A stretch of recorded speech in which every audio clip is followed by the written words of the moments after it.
नमस्ते विद्यार्थी मित्रों, गुड मॉर्निंग। आज हम कक्षा 8 हिंदी विषय में अध्याय 2 ईदगाह, जिसके लेखक है प्रेमचंद, जिसका प्रकार है कहानी, उसके बारे में अध्ययन करेंगे। प्रथम वीडियो में हमने इस कहानी के लेखक प्रेमचंद के जीवन परिचय के बारे में जाना था तथा इस कहानी में आने वाले अपरिचित शब्दों का अध्ययन किया था। आज सेकेंड वीडियो में हम इस कहानी में लेखक हमें क्या समझाना चाहता है, क्या सिखाना चाहते हैं, वह देखेंगे। हमने प्रथम वीडियो में ही जान लिया था कि ये जो कहानी है वो एक बाल नायक हामिद के ऊपर बनी गई है। हामिद जो एक छोटा सा बच्चा है, वह इस कहानी में किस प्रकार अपनी दादी अमीना के प्रति अपना प्रेम व्यक्त करता है, किस प्रकार अपनी बुद्धि का प्रयोग करता है, उस सारी बातों का, उन सारी घटनाओं का इसमें वर्णन किया गया है। तो आइए अब हम इस कहानी को पढ़ते हैं। रमजान के पूरे 30 रोजों के बाद आज ईद आई है। रमजान मुसलमानी जो वर्ष होता है उसका जो 9वां महीना होता है वह रमजान कहलाता है, और उस महीने में 30 दिन में जो 30वां दिन होता है वह ईद होता है। तो आज वो रोजे पूरे हो चुके हैं और ईद आई है। कितना मनोहर, कितना सुहावना प्रभात है। आज का सूर्य देखो कितना प्यारा, कितना शीतल, मानो संसार को ईद की बधाई दे रहा है।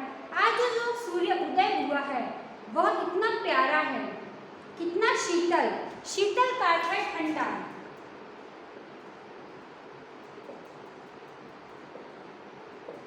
शीतल का अर्थ है ठंडा, कि आज का जो सूर्य है वह भी कितना ठंडा है। मानो ऐसा लग रहा है कि यह सूर्य है वो इस पूरे संसार को, पूरी दुनिया को ईद की बधाई दे रहा है। गांव में कितनी हलचल है, ईदगाह जाने की तैयारियां हो रही है और गांवों में भी बहुत चहल पहल है। प्रत्येक लोग एक जगह से दूसरी जगह आ जा रहे हैं और सभी लोग है वो ईदगाह जाने की तैयारियां कर रहे हैं। ईदगाह का अर्थ वह स्थान जहाँ पर ईद के दिन नमाज पढ़ने के लिए जाते हैं। किसी के कुर्ते में बटन नहीं है, पड़ोस के घर में सुई धागा लेने दौड़ा जा रहा है। अब जब ईदगाह जाने की तैयारियां हो रही है तब पता चलता है कि किसी के कुर्ते में तो बटन ही नहीं है। तब वह अपने पड़ोस के घर में उस बटन को लगाने के लिए, सुई धागा लेने के लिए दौड़ रहा है। किसी के जूते कड़े हो गए हैं, उसमें तेल डालने के लिए तेली के पास भागा जाता है। जो जूते हैं जो चमड़े से बने हुए हैं, अब उसमें तेल डालना पड़ता है। जो तेली जूतों में तेल डालता है उस तेली के पास भाग रहे हैं। जल्दी जल्दी बैलों को सानी पानी दे जल्दी जल्दी। अब ईदगाह जाने की इतनी जल्दी है कि क्या करना है, बैलों को सानी पानी। सानी का अर्थ है पशुओं को खिलाया जाने वाला चारा, जो पानी में सान कर उन्हें दिया जाता है। ईदगाह से लौटते लौटते दोपहर हो जाएगी। 3 कोस का पैदल रास्ता, फिर सैकड़ों आदमियों से मिलना भेंटना। अब इतनी जल्दी क्यों है?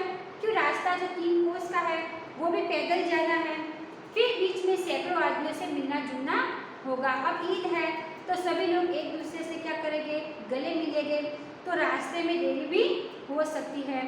दोपहर से लौटना, पहले लौटना असंभव है। असंभव का अर्थ मुश्किल। लड़के सबसे ज़्यादा प्रसन्न है। किसी ने एक रोजा रखा है, वह भी दोपहर तक, किसी ने वह भी नहीं। लेकिन ईदगाह जाने की खुशी उनके हिस्से की चीज़ है। सबसे ज़्यादा खुश कौन है? छोटे बच्चे, लड़के खुश है। किसी ने एक ही रोजा रखा है, किसी ने तो वह भी नहीं रखा। लेकिन ईदगाह जाना है वो बच्चों के खुशी की चीज़ है, उनका हक है। रोजे तो सिर्फ बड़े बूढ़ों के लिए हो गए, इनके लिए तो ईद है। रोज ईद का नाम रटते थे, आज वह आ गई। रोजे तो किनके लिए है? बड़े बूढ़ों के लिए है। बच्चों के लिए तो सिर्फ क्या है? ईद है। प्रत्येक बच्चा है रोज ईद का नाम रटता था और आज वह ईद भी आ गई है। अब जल्दी पड़ी है कि लोग ईदगाह क्यों नहीं चलते। अब सभी बच्चों को बहुत ही जल्दी है कि फटाफट ईदगाह क्यों नहीं चल रहे हैं। उनकी अपनी जेबों में तो कुबेर का धन भरा हुआ है। मानो ऐसा लग रहा है कि प्रत्येक बच्चे की जेब में तो क्या पड़ा है? कुबेर का धन। कुबेर मतलब धन का देवता बार बार जेब में से अपना खजाना निकालकर गिनते हैं और खुश होकर फिर रख देते हैं। अब छोटे बच्चे वो बार बार क्या कर रहे हैं, अपने जेब में जो पैसे हैं उन पैसों को बाहर निकालते हैं, उन पैसों को गिनते हैं और खुश होकर सारे पैसे हैं वो वापस जेब में रख देते हैं। मोहम्मद गिनता है 1, 2, 10, 12, उसके पास 12 पैसे हैं।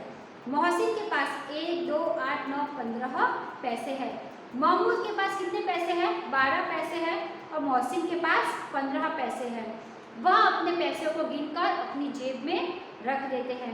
इन्हीं अनगिनत पैसों से अनगिनत चीजें लाएंगे और वो क्या करेंगे, अनगिनत जिसे गिना न जा सके, और इन्हीं अनगिनत पैसों से वह बहुत सारी चीज़ों को क्या खरीदेंगे, खिलौने, मिठाइयाँ, गेंद और न जाने क्या क्या। और उन सब बच्चों ने सोच भी लिया है कि उन पैसों से वो खिलौने खरीदेंगे, मिठाइयाँ खरीदेंगे, खेलने के लिए गेंद खरीदेंगे और न जाने क्या क्या चीज़ें खरीदेंगे। और सबसे ज़्यादा प्रसन्न है हामिद। इन सभी बच्चों में सबसे ज़्यादा प्रसन्न हामिद हैं।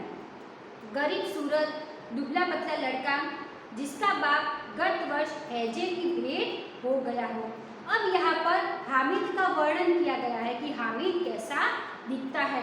तो सबसे पहले उसकी सूरत गरीबों जैसी है, दुबला पतला लड़का है जिसका बाप गत वर्ष हैजा जो एक बीमारी है उसकी भेंट चढ़ना, मतलब हैजे की बीमारी से ग्रसित होकर वह मर गया था।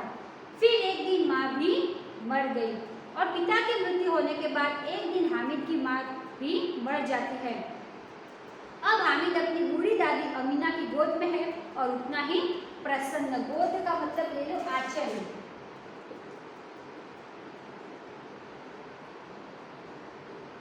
अब हामिद है, वह हामिद किसके पास रहता है, अपनी दादी अमीना के पास रहता है और वह बहुत ही खुश है।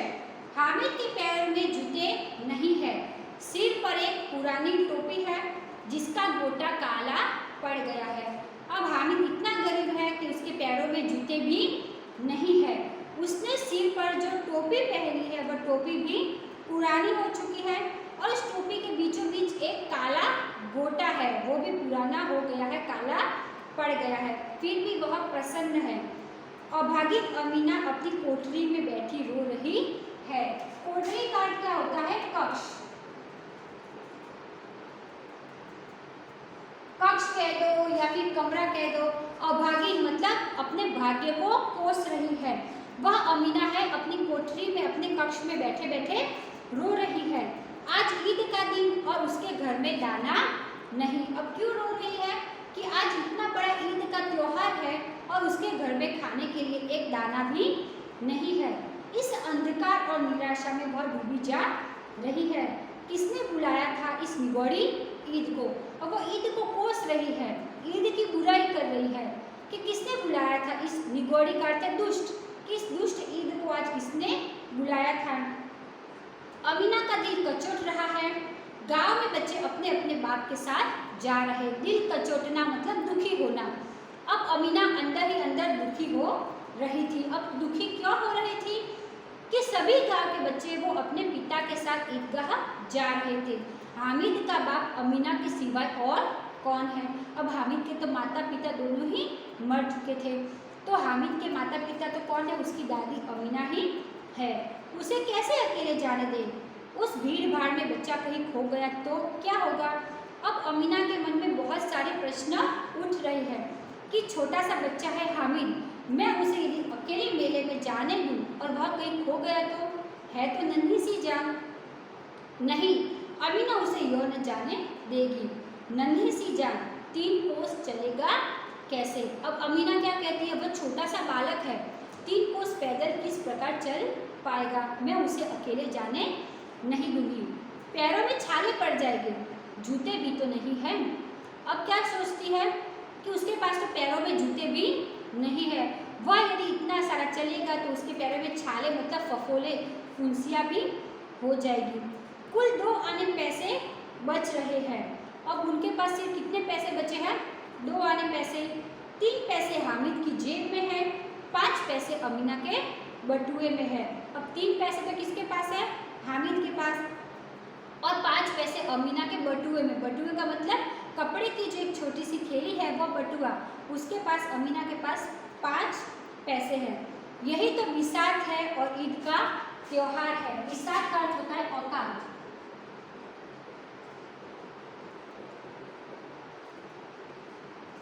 अब अमीना क्या कहते हैं कि हमारी तो औकात ही इतनी है और ऊपर से ये ईद का त्योहार।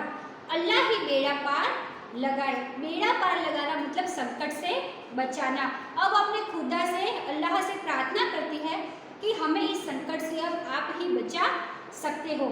हामिद भीतर जाकर दादी से कहता है, भीतर का था अंदर जाना, और दादी से कहता है तुम डरना नहीं अम्मा, मैं सबसे पहले आऊँगा। और अपनी दादी से क्या कहते हैं कि आप डरना मत, आप कोई चिंता मत करना, मैं मेले में जाऊँगा तो सबसे पहले वापस घर पर भी आ जाऊँगा। गांव से मेला चला और बच्चों के साथ हामिद भी जा रहा था। अब प्रत्येक लोग है वो मेले में ईदगाह जाने में चलने लगे। बच्चों के साथ हामिद भी जा रहा था। कभी दौड़कर आगे निकल जाता, फिर किसी पेड़ के नीचे खड़े होकर साथ वालों का इंतजार करता। हामिद इतना खुश था कि कभी तो वह दौड़कर आगे निकल जाता था और इतना आगे निकल जाता था कि किसी पेड़ के नीचे खड़े होकर अपने साथ वाले दोस्तों का इंतजार करता था। हामिद के पैरों में तो जैसे पर लग गए हो, मानो ऐसा लग रहा है कि हामिद के पैरों में तो पर का अर्थ होता है पंख, कि मानो उसके पैरों में तो पंख लग गए हैं और वह क्या कर रहा है, उड़ रहा है। वह कभी थक सकता था क्या? उसे थकान होती ही नहीं थी। क्यों थकान नहीं होती थी? क्योंकि उसके चेहरे पर, उसके मन में तो ईदगाह जाने की खुशी थी। बड़ी बड़ी इमारतें आने लगी। यह अदालत है, यह कॉलेज है, यह कलाघर है। आगे चले, हलवाइयों की दुकानें शुरू हुई। आज खूब सजी हुई थी। इतनी मिठाइयाँ कौन खाता है? देखो ना, एक एक दुकानों पर मनो होगी। अब जैसे ही वो अपने गांव से ईदगाह जाते हैं तो बीच में बहुत बड़ी बड़ी इमारतें आती हैं, बीच में अदालत आती है, कॉलेज आती है, कलाघर भी आता है। अब थोड़ा जैसे ही आगे चलते हैं तब हलवाई की दुकान आती है, जो मिठाई बनाते हैं वह हलवाई। आज उनकी दुकानें भी बहुत सजी धजी थी। फिर बच्चों के मन में प्रश्न उठता है कि इतनी सारी मिठाइयाँ कौन खाएगा? लेकिन फिर भी आज इन सारी दुकानों पर मिठाई खरीदने के लिए बहुत सारी क्या होगी, भीड़ होगी। अब इसके आगे का जो लेसन है वो हम नेक्स्ट वीडियो में समझने का प्रयास करेंगे। तो यहाँ तक हमने देखा कि किस प्रकार हामिद है वो बहुत खुश होकर अपने साथी मित्रों के साथ ईदगाह जाने के लिए निकलता है और उसके मन के अंदर बहुत सारा उत्साह है, बहुत सारी उमंगें हैं। Thank you.